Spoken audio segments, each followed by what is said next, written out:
Ladies and gentlemen. 6-1. We were supposed to start this off with all right. All right. 6-1. First, glue in of this new chapter, huh? Yeah, that's right. But it's a repeat.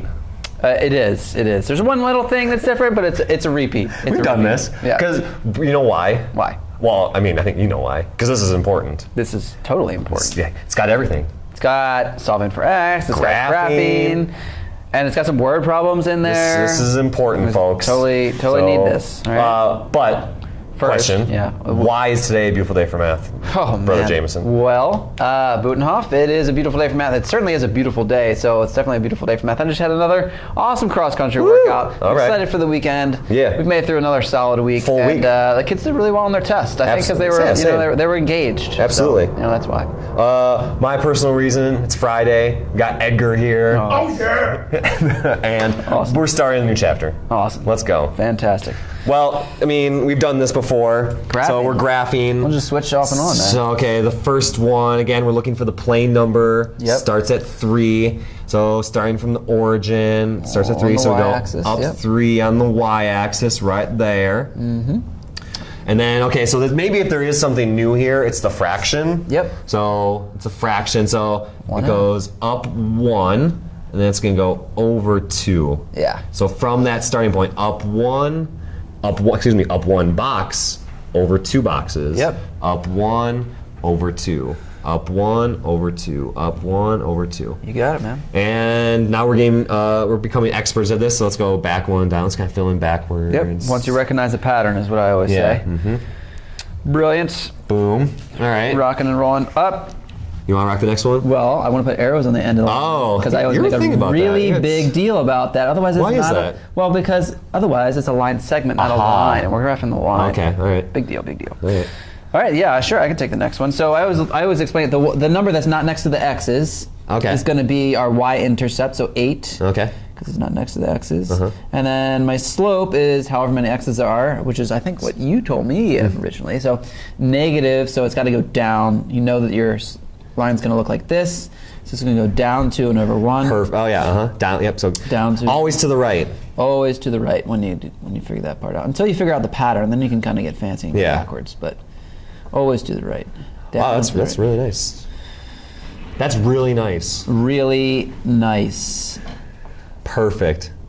Fantastic. And it says find the POI, which is the good news is what I said is, and we have done that. Point of intersection means POI where they cross. Where they intersect. So there it is.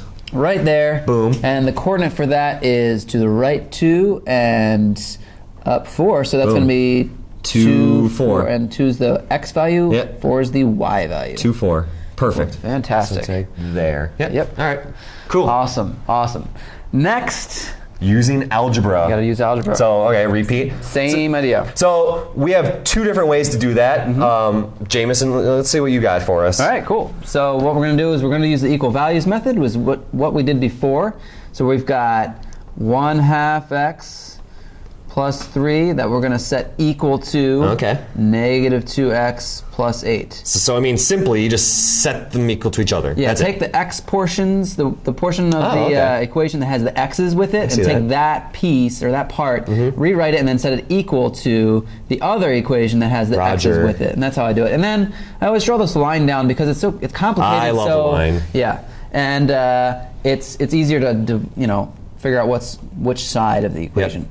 And just like before, I want to combine all the x's, but I've got this nasty 1/2 x there, and most people don't like fractions. So we practice destroying fractions. Oh. And this is 1 divided by 2. I don't know if you knew that, but that's 1 divided by 2. So to get rid of a divide by 2, we can multiply times 2. Roger. So what I'm going to do is I'm going to rewrite this 1/2 x plus 3 equals negative 2x plus 8. And I got a lot of glue there.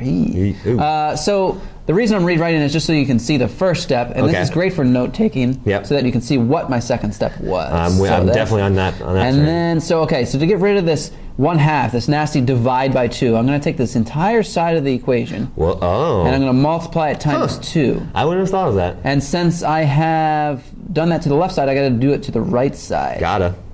Okay.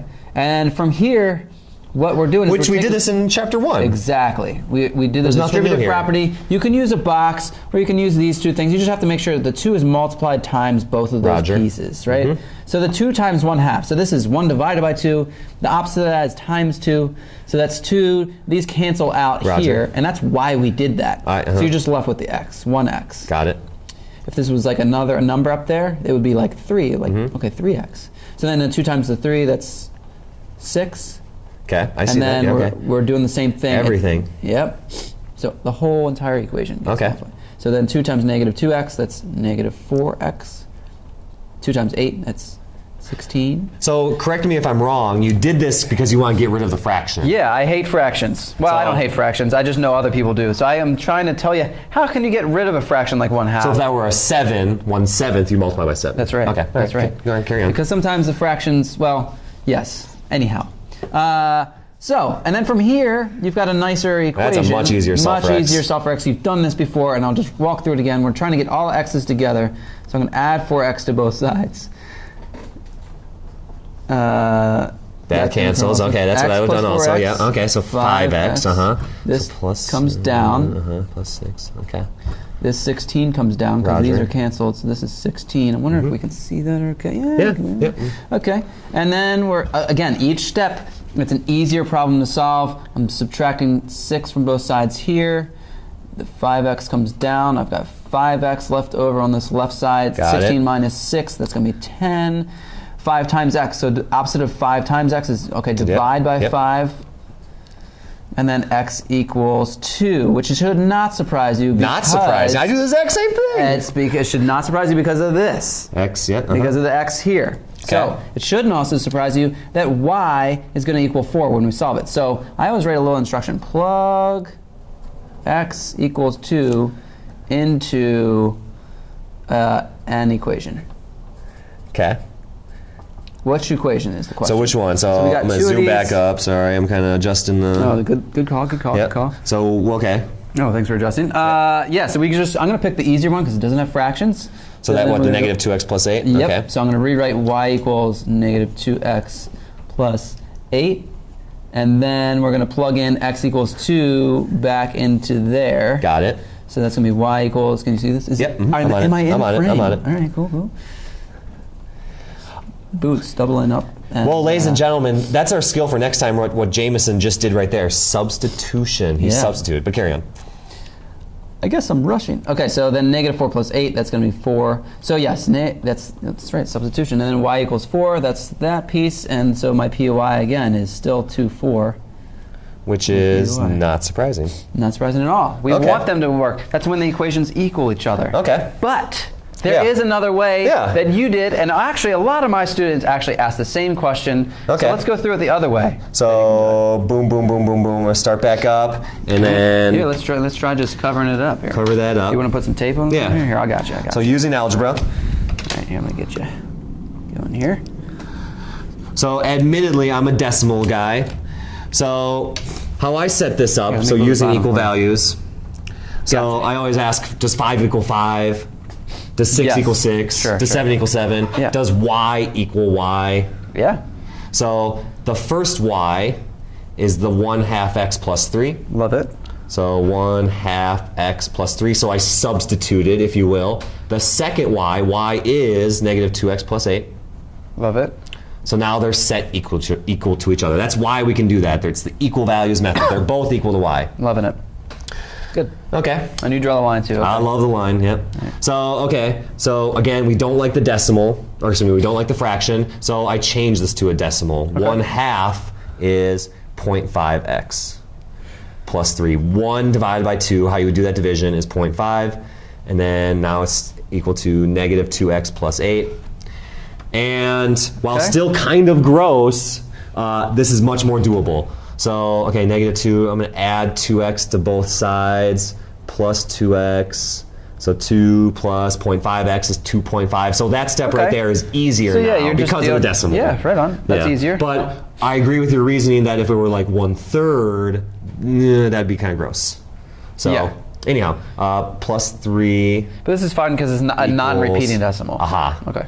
Equals 8. Okay. So that cancels. So I mean, basic solve for x, so minus 3 now, minus 3. So 2.5x equals 5. Okay. And then same thing, we divide both sides by 2.5 because that's the number of x's, divide by 2.5. And 5 divided by 2.5 is 2. And x equals 2. Nice, which again, not surprising. No. Love it. And then just for funsies, I'm gonna take the other equation, 1/2 x plus It better equal 4. 3, and I'm gonna substitute x is 2. Yep. Put that in right there. So y equals 1/2 times 2 plus 3. Which we did in my problem. Yeah. 1/2 times 2. So it's maybe I do like It all comes together. Somehow it all works out. 2 times 1/2 is 1 plus 3, y equals 4. Yeah, you can't avoid the fractions, but you can kind of work around them sometimes. This is fine. Yeah. 0.5 is not a big deal. I like it. I like Okay. Good to think about it in both ways. So 2 ways to do that. Scooch that around. Sweet. All right. Awesome sauce. Next. All right. All right, cool. Next one. So we got some word problems now. Oh, okay. Got to write an equation from that. Equation. Write the Given equation. Story. So start with $3 and earn $0.5 every week. So starting with is something that we heard when we talked about starting values over here. Oh, look at this one. Starts with 3. Yep. So Goes up by a half. Oh wow. Well, that's the same thing, right? What the heck? Let me try to write this later. So y equals. And that's the other thing. An equation has to have an equal sign. So we're gonna have the plus 3 because that's what it's starting with. Oh, I like how you do that. Okay, I see. Right. So it's got to. You know, this part doesn't have the x's with it. That's the starting point. And then the 0.5, right? Yeah, it goes up by 0.5. Starts at 3, goes up by a half. So that's the rate, the 0.5 every week, per or every. That's key for slope. Right. Right. All right, so the next one, I'm gonna go your method. So let's see, y equals, so let's see, starts with 8. Yeah. That goes back here, positive 8, and then it loses, so that means it goes down by 2, minus 2x. Negative 2. Which is this equation right here. Starts at 8 and goes down by 2. Love it. All right. I don't know if I even noticed that it was the same. That's brilliant. So we'll then just keep alternating, I guess. Starts with 50. Starting with 50 and earning, so that's positive. Okay. 25. Okay, yeah. Boom. Cool. All right. And then okay, starts with 1,050. So that's at the end. So it starts with that, but then, why do I have the negatives? Why losing 75? So minus 75. What the heck? Oh, jeepers. All right, well, that's how you create. Starts at, okay. Yeah. Now, the key will be understanding the context when, I wonder what's going to happen with these word problems in our classwork. I guess we'll see on today's assignment. Yeah. Enjoy. Good luck.